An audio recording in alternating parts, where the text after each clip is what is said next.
Well, I think it's very important that members of Parliament meet with representatives and indeed the Premier of the Cayman Islands. There is a lot of misunderstanding about the role of the overseas territories and where they fit in constitutional arrangements. And really here in London we need far better respect of the Cayman Islands and the other overseas territories to really acknowledge their right to make decisions for themselves, and also the importance of more support coming from London as well. So I think today is about building those good relations between parliamentarians and representatives, elected representatives from the Cayman Islands, so that we can have a mutually prosperous future. The overseas territories, the Cayman Islands included, they're neither foreign nor are they actually part of the Commonwealth. They're part of the British family. And I think on Brexit there's an opportunity to reset some of those constitutional arrangements to ensure that we are making the most of each other in a mutually beneficial arrangement. Well, I've been a huge fan of the Cayman Islands for many years. They are a proud British overseas territory, an example to all territories as to how you have good governance, you have strong financial regulation, but you also have that connection to Britain, which is so important. So to be connected and a friend and supporter of the Cayman Islands, for me, is something very important, and that's why I'm here this evening. I met Eric about 2 years ago. He explained to me about the Cayman Islands and how successful the Cayman Islands is, and also how they have been helping some of the other islands that needed help after the disasters that we saw.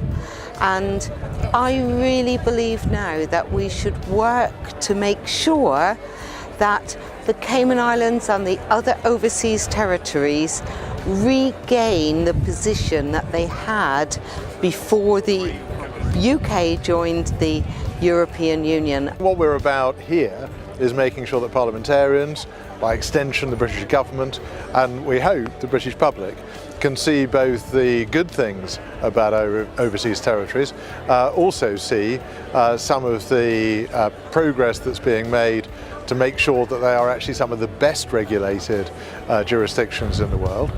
But also I think maybe at a slightly more emotional level, understand something about the connection that there is and the history that there is.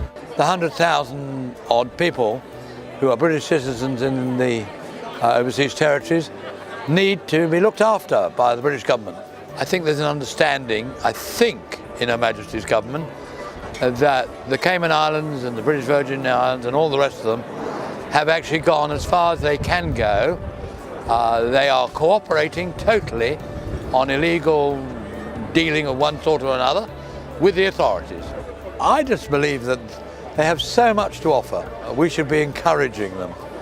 We feel really proud of our overseas territories. It's something that makes us special in the world and makes those places special to us. So I believe that we have a duty of care and responsibility which we could do better, particularly in things like overseas aid, which at the moment our territories don't qualify for. Being in the House of Commons is a tremendous privilege as a UK parliamentarian, but we are very blessed to have the Premier come over as often as he does, about 4 times a year. So anyone in Cayman who doesn't think that their political system is delivering is wrong. It's great to see them over here. They do a great job putting the Cayman Island view in the UK Parliament, and it's great to have them here, and it's important for us to be reminded. So I'd like to make sure that people watching this are aware of what a great job Caymanian politicians are doing in the UK.